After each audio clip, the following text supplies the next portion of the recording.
नमस्कार जोहार साथियों, एक बार फिर से स्वागत करता हूं आप सभी छात्रों का जीएस फाउंडेशन यूट्यूब चैनल पर।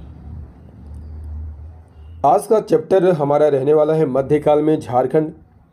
और मध्यकाल में झारखंड को हम लोग दो भागों में बांटकर पढ़ेंगे, पूर्व मध्यकाल और उत्तर मध्यकाल। इसमें हम लोग देखेंगे सल्तनत कालीन और मुगल कालीन शासकों के संदर्भ में झारखंड को। सल्तनत कालीन शासकों में इल्तुतमिश, अलाउद्दीन खिलजी, मोहम्मद बिन तुगलक, फिरोज शाह तुगलक, सिकंदर लोदी और इब्राहिम लोदी को हम लोग यहाँ देखेंगे।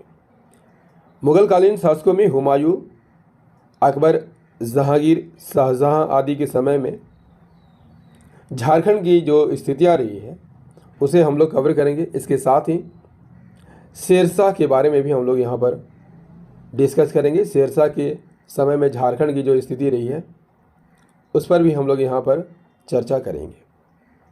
तो फटाफट से इस सेशन को दोस्तों के साथ शेयर कर दीजिए, और यदि आप भी इस चैनल पर नए हैं तो चैनल को सब्सक्राइब करके बेल आइकन को प्रेस कर लीजिए। वीडियो थोड़ा लंबी होगी दोस्तों, क्योंकि चैप्टर भी थोड़ी लंबी है, तो आप वीडियो में बने रहिएगा ताकि इसके बाद जो हम लोग MCQ करेंगे उसमें आपको फ़ायदा मिले। तो चलिए दोस्तों, सेशन की शुरुआत यहाँ पर कर लेते हैं। सबसे पहले देखते हैं मध्यकाल।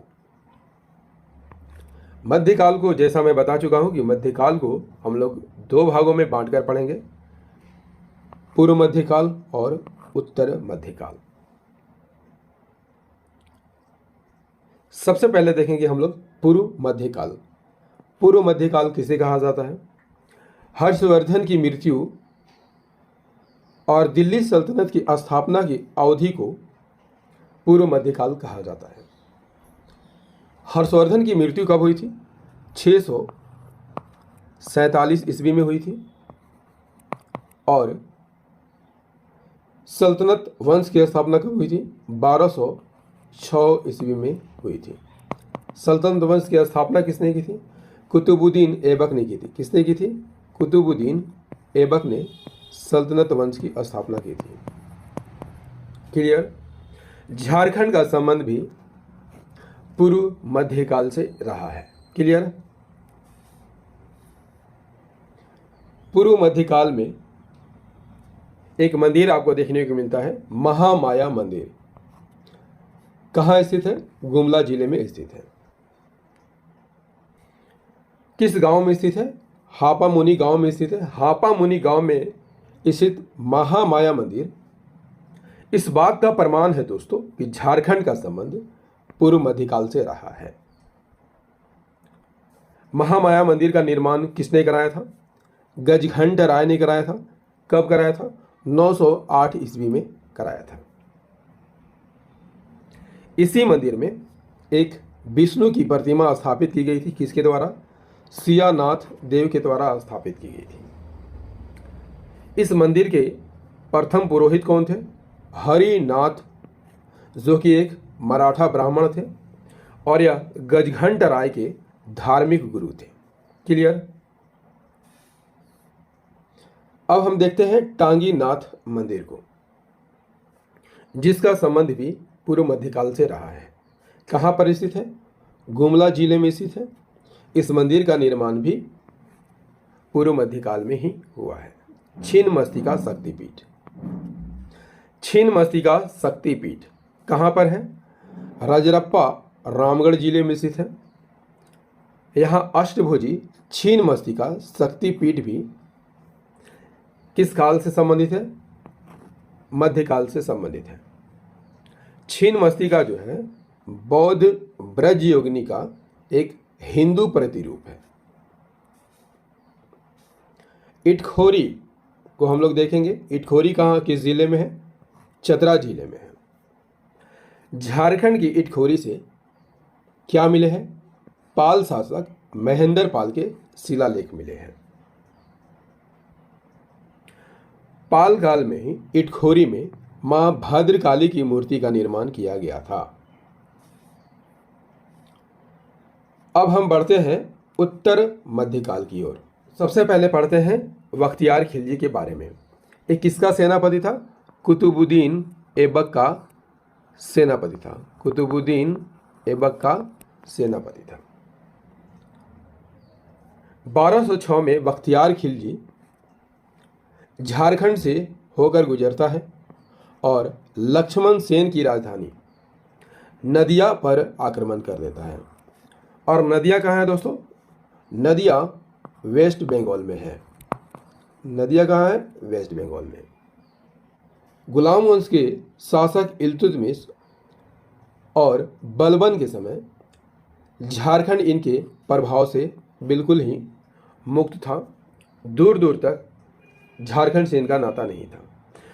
क्यों नाता नहीं था? क्योंकि उस समय जो है यहाँ के राजा हरिकर्ण थे, जो कि एक प्रभावशाली और शक्तिशाली राजा थे। यही कारण है कि इल्तुतमिश और बलबन का झारखंड में कुछ भी नहीं चलता है और इसका प्रभाव जो है झारखंड में नहीं पड़ता है। नेक्स्ट, अलाउद्दीन खिलजी। अलाउद्दीन खिलजी की बात कर लिया जाए तो इसका एक सेनापति होता है, उसका नाम क्या होता है? मलिक छज्जू। अलाउद्दीन खिलजी मलिक छज्जू को नागवंशी राज्य पर विजय प्राप्त करने के लिए भेजता है।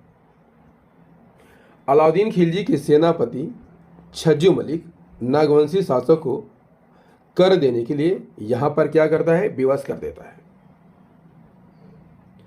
अब देखते हैं अलाउद्दीन खिलजी के दूसरे सेनापति को। इसका नाम क्या होता है?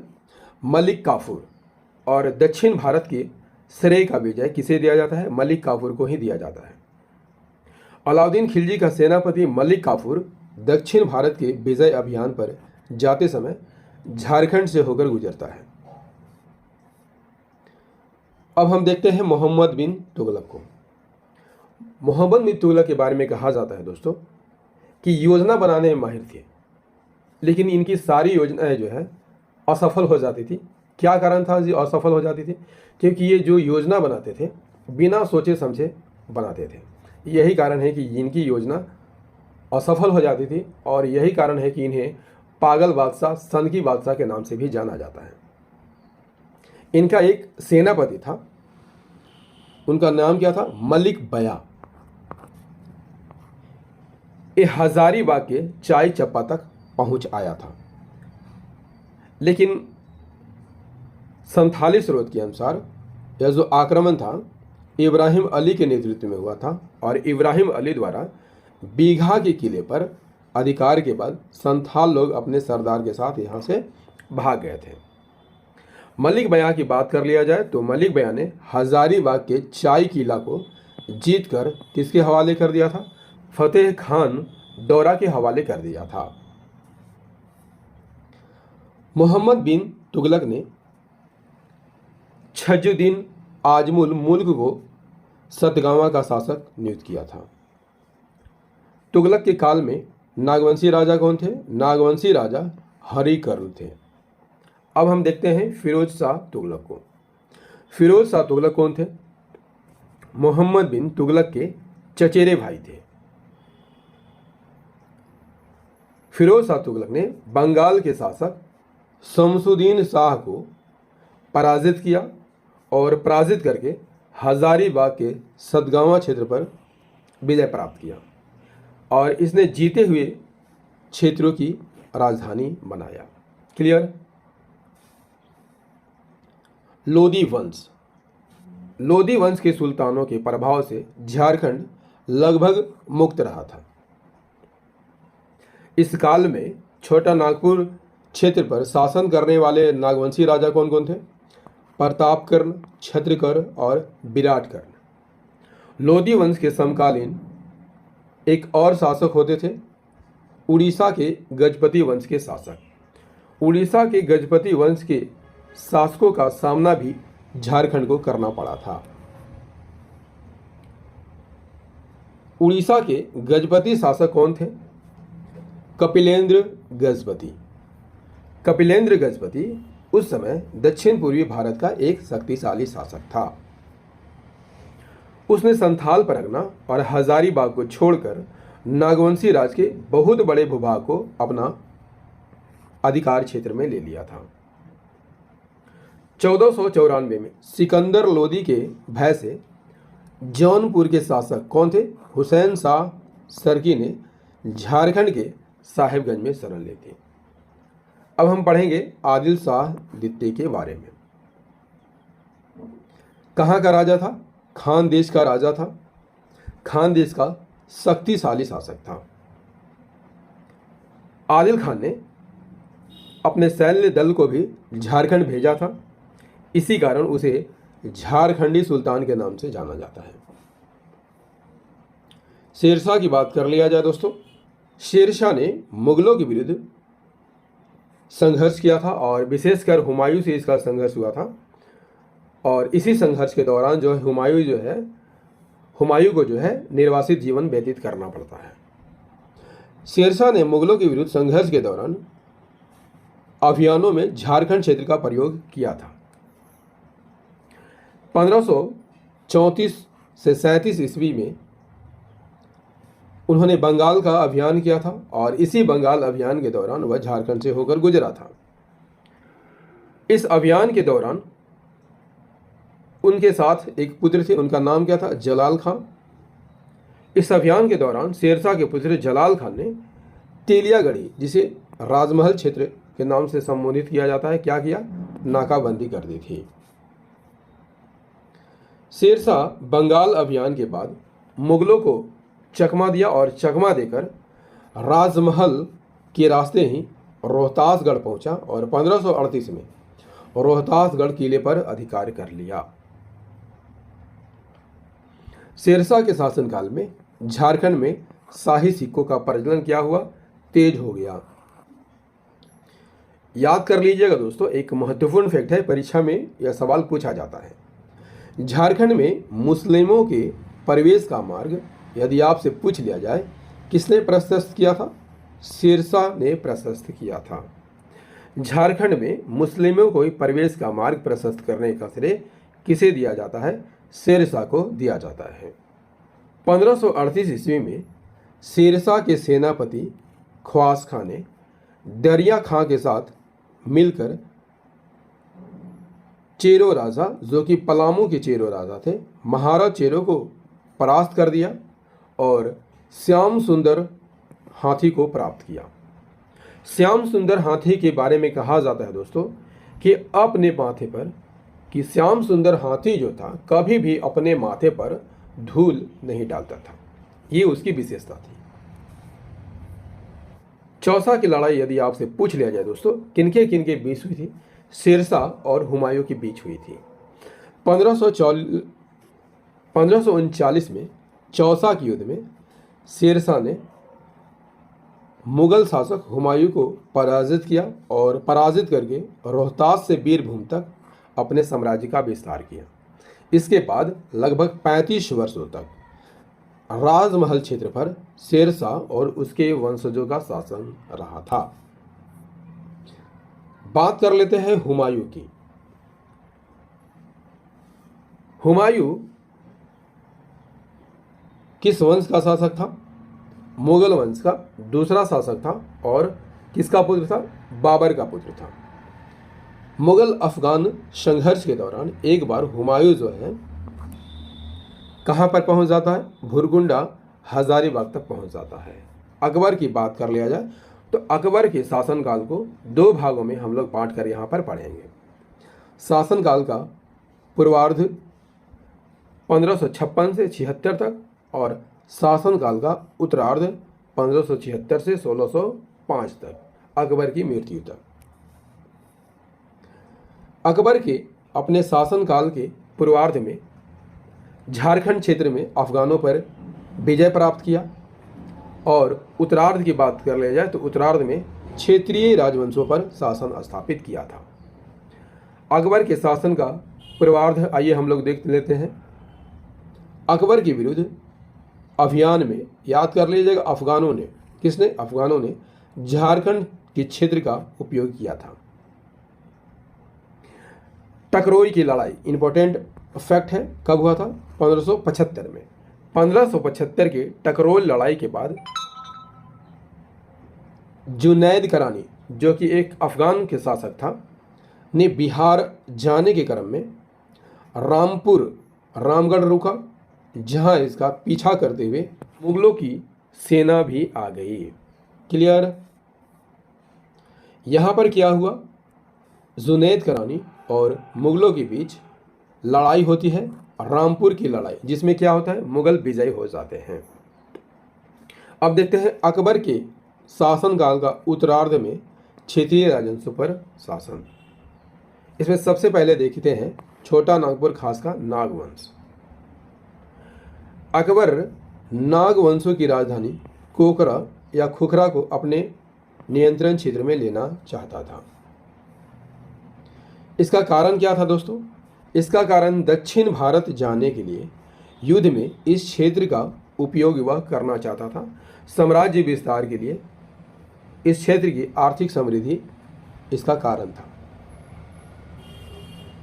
अकबर ने 1585 ईस्वी में शाहबाज खां को झारखंड पर विजय प्राप्त करने के लिए भेजा।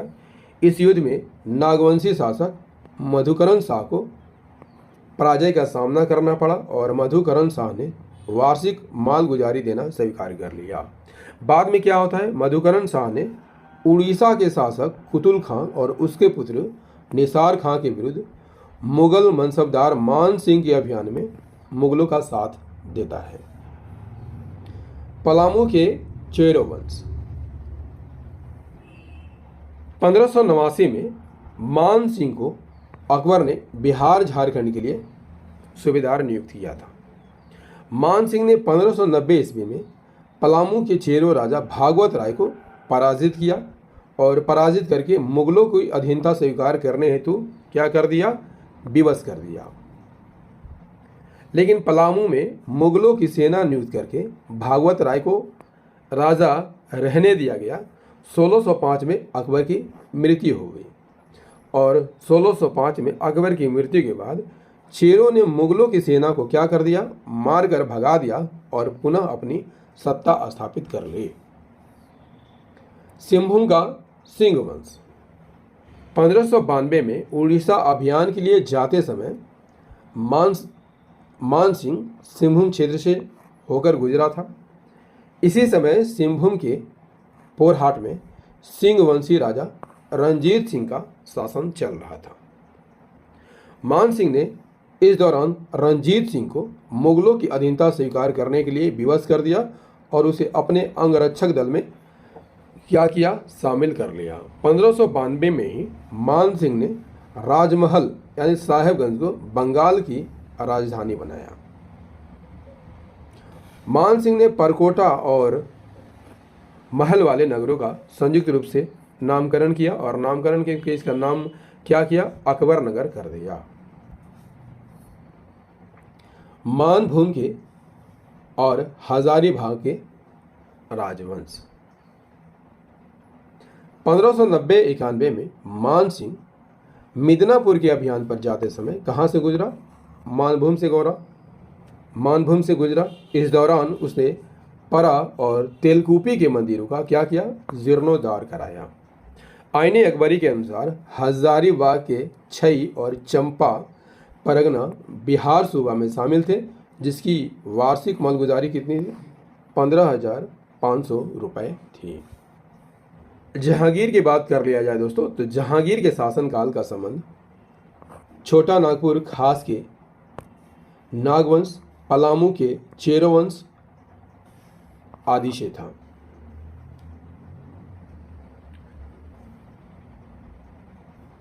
सबसे पहले देखेंगे छोटा नागपुर खास का नागवंश।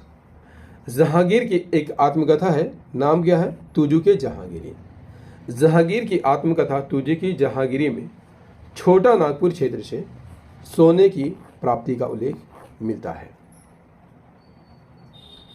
अपनी आत्मकथा तुजू के जहांगीरी में जहांगीर ने स्थानीय लोगों द्वारा शंख नदी से हीरे प्राप्त करने के तरीकों का वर्णन भी किया है। जहांगीर इस क्षेत्र की नदियों में मिलने वाले हीरों के कारण इन पर क्या करना चाहता था, अधिकार करना चाहता था।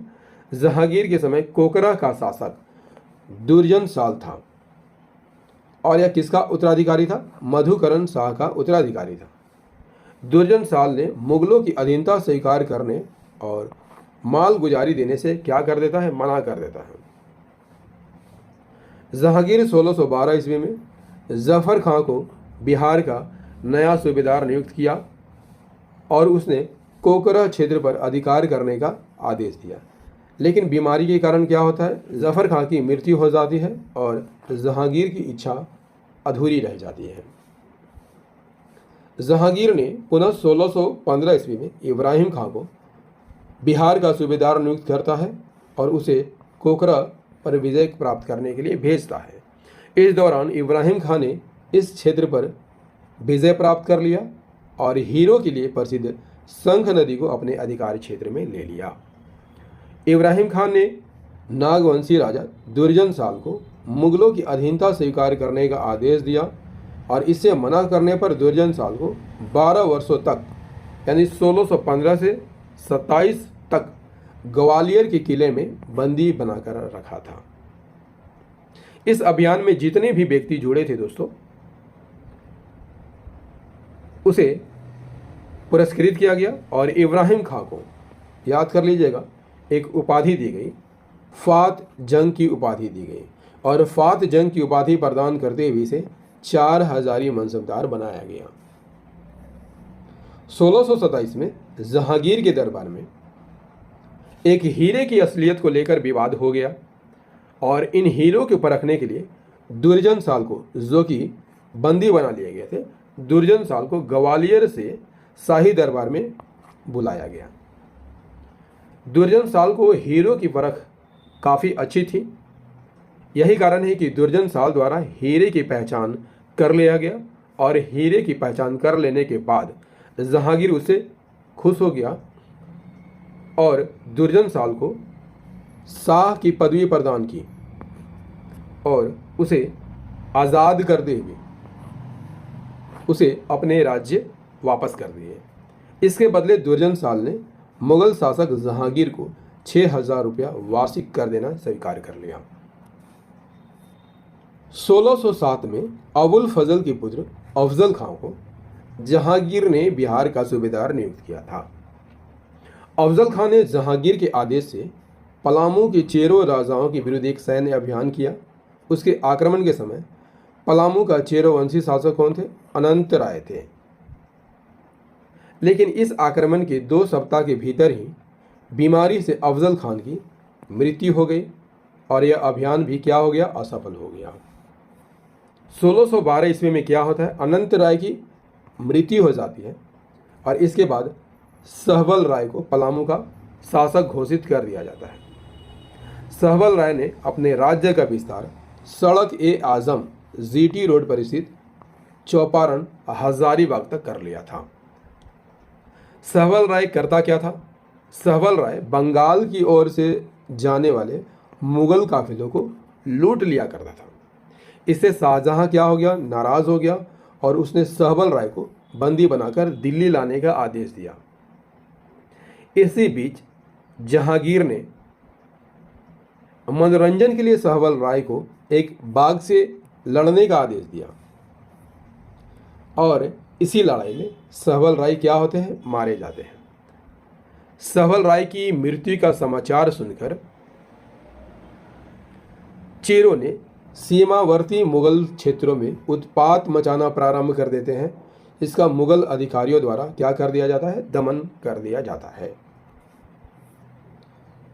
तीसरा, बिष्णुपुर और पंचेत पर आक्रमण। जहांगीर के शासनकाल में मुगल सेना ने मानभूम के बिष्णुपुर पर अधिकार करने में सफलता प्राप्त कर लेते हैं। जहांगीर द्वारा 1607 ईस्वी में अफजल खां को बिहार का सूबेदार नियुक्त किया गया था। अफजल खां ने बंगाल के सूबेदार इस्लाम खां के साथ मिलकर पंचेत के जमींदार बीर हमीर को पराजित कर दिया था। खुर्रम किसका पुत्र था? जहांगीर का पुत्र था और दक्षिण भारत का मुगल सूबेदार था। खुर्रम क्या करता है? अपने पिता जहांगीर के विरुद्ध 1622 में विद्रोह कर देता है और वर्धमान होते हुए कहाँ पहुँच जाता है? राजमहल पहुँच जाता है। और खुर्रम राजमहल के क्षेत्र में बंगाल के मुगल सूबेदार इब्राहिम खां को एक लड़ाई में मार देता है और राजमहल पर क्या कर लेता है? अधिकार कर लेता है। बाद में मुगल बादशाह से सुलह हो जाता है और खुर्रम पुनः दक्षिण भारत लौट जाता है। शाहजहां की बात कर लिया जाए तो झारखंड के संदर्भ में शाहजहां के शासनकाल का संबंध छोटा नागपुर के नागवंश, पलामू की चेरो वंश, सिंहभूम के सिंह वंश और अन्य क्षेत्रीय राजवंशों से था। सबसे पहले देखते हैं छोटा नागपुर खासकर नागवंश।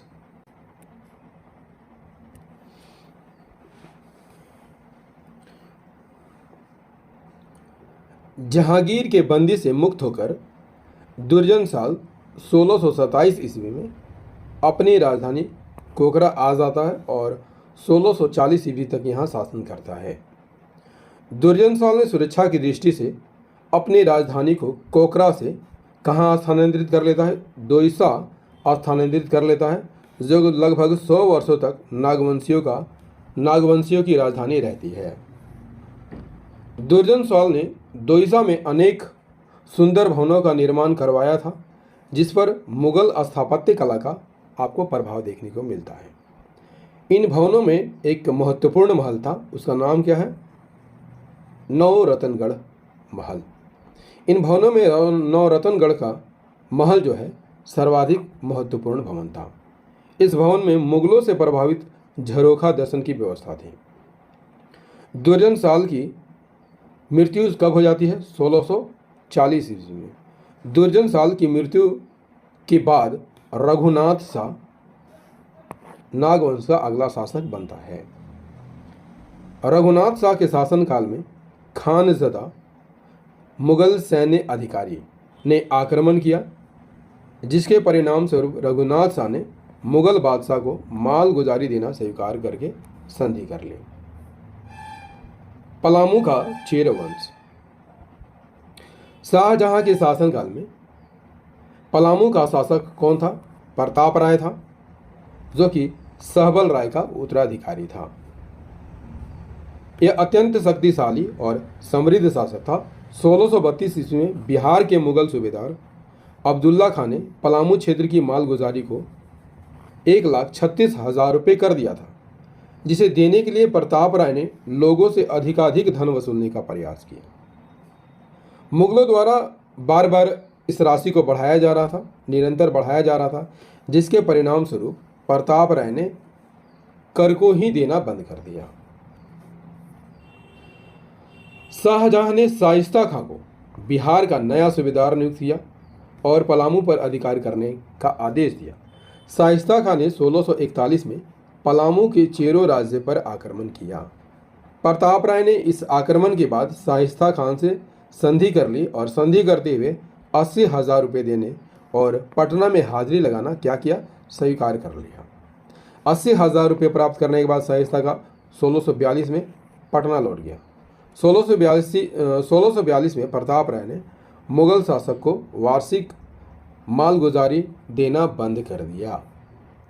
1643 में शाहजहां ने इत्तिकाद खां को बिहार का सूबेदार नियुक्त किया और पलामू के शासक के विरुद्ध कार्रवाई करने का आदेश दिया। इत्तिकाद खां ने जबरदस्त खां को पलामू पर आक्रमण करने के लिए भेजा, लेकिन मुगलों की सेना को पलामू की ओर आता देख प्रताप राय ने क्या किया? संधि करने हेतु प्रस्ताव भेजा।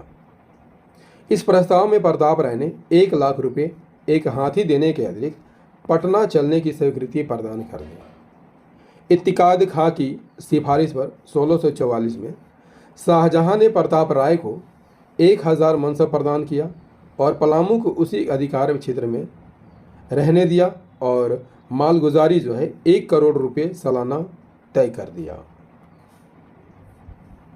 पलामू पर आक्रमण कर प्रताप राय को संधि के लिए विवश करने वाले जबरदस्त खां को 2,000 की मनसबदारी मिली।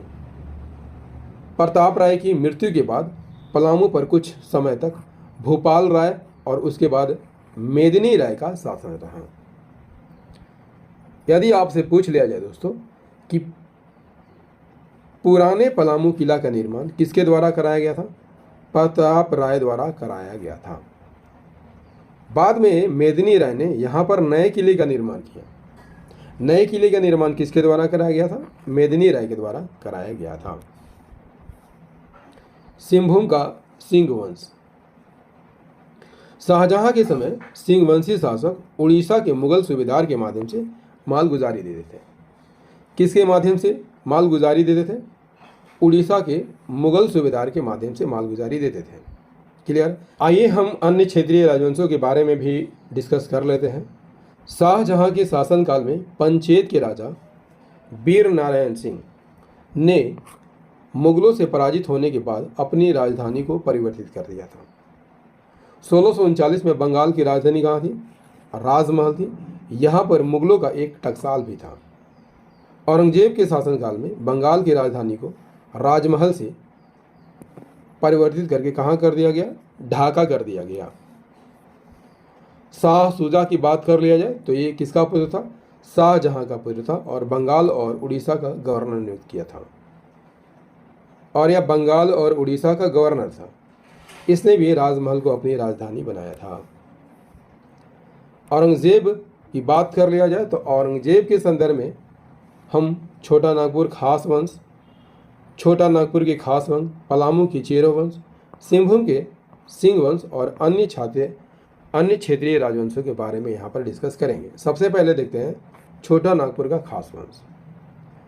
नागवंशी शासक रघुनाथ शाह और राम शाह औरंगजेब के समकालीन थे। औरंगजेब के शासनकाल में अधिकांश समय तक कोकरा का नागवंशी राजा कौन था? रघुनाथ शाह था। रघुनाथ शाह का धर्मगुरु कौन था?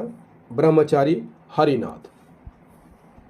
रघुनाथ शाह धार्मिक प्रवृत्ति और दानी स्वभाव का व्यक्ति था। रघुनाथ शाह के शासनकाल में लक्ष्मी नारायण तिवारी ने मदन मोहन मंदिर बोड़िया, जो कि बोड़िया रांची में है, का निर्माण कराया था।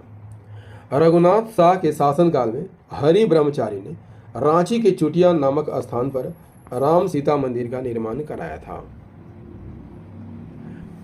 फ्रांसीसी यात्री टैवर्नियर के अनुसार रघुनाथ शाह के राज्य पर केवल एक बार ही मुगल आक्रमण हुआ था, जिससे रघुनाथ शाह को अधिक क्षति नहीं हुई थी। क्लियर?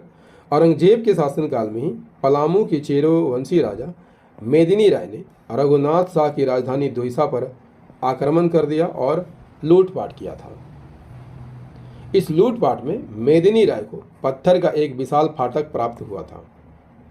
मेदिनी राय ने पलामू के पुराने किले के समीप ही एक पहाड़ पर नया किले का निर्माण कराया और इसमें दोईसा से जो विशाल फाटक मिला था उसे उसमें स्थापित कर दिया। और इस फाटक को किस नाम से जाना जाता है? नागपुर दरवाजा के नाम से जाना जाता है। रघुनाथ शाह के बाद राम शाह नागवंश का अगला शासक बना दिया गया, जिसका मुगल बादशाह औरंगजेब के साथ काफ़ी अच्छा संबंध था, सौहार्दपूर्ण संबंध था। 1692 में राम शाह ने औरंगजेब को 9,705 रुपया मालगुजारी के रूप में प्रदान किया। राम शाह ने पलामू, रीवा और सिंहभूम राज्य पर आक्रमण किया था। इसने रीवा और सिंहभूम के साथ वैवाहिक संबंध स्थापित किया।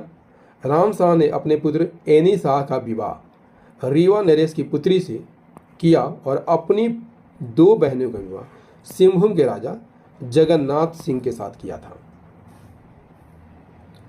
अब हम देखते हैं पलामू का चेरो वंश।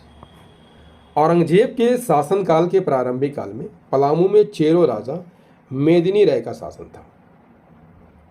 मेदिनी राय उस समय का सर्वाधिक शक्तिशाली चेरो वंशी शासक था।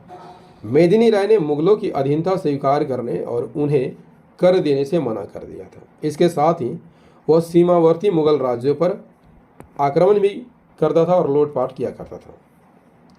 औरंगजेब ने अपने सूबेदार दाऊद खां को 1660 में पलामू पर आक्रमण करने और मेदिनी राय से कर वसूलने के लिए भेजा था।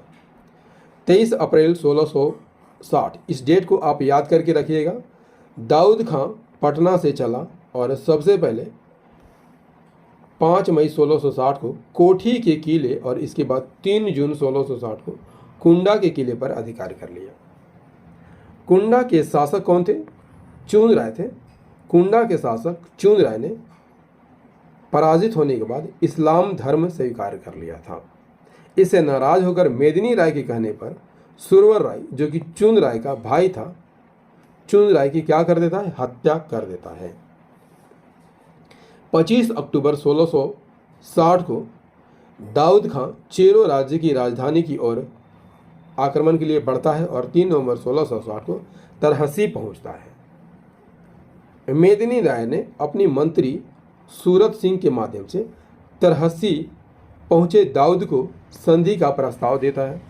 दाऊद खां ने इस संधि के प्रस्ताव की सूचना औरंगजेब को भेजता है और बादशाह का उत्तर आने तक युद्ध विराम की घोषणा कर देता है।